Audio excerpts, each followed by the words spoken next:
Know your CSA score.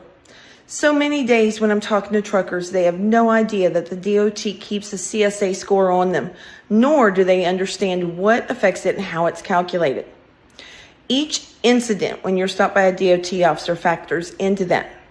And many days a DOT officer does not give you a ticket anymore, but they notate it on your DOT citations.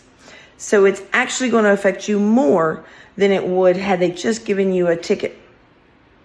The DOT citation shows in public record, it factors into your score.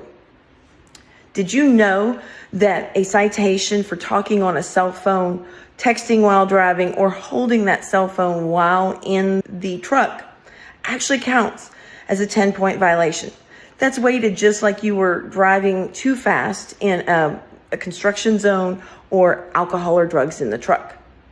Also, if you are speeding more than 15 miles over in a metropolitan area, in inner city or inside of a city limits, it's going to count like a 10-point violation. Whereas had you been doing that same 15 miles over out on the interstate, it would count for much less. Why do you care about this? Well, it affects your insurance renewals and your insurance rates. Many insurance companies, if your score is too high, will not even offer you a quote.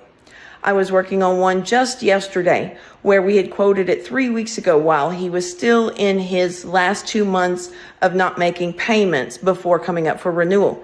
And we had quotes that were going to save him $25,000 at renewal. But he got a 10-point violation in those 2 weeks. When we ran it again, he was no longer even eligible for that same quote. That 10-point violation cost him a $25,000 savings.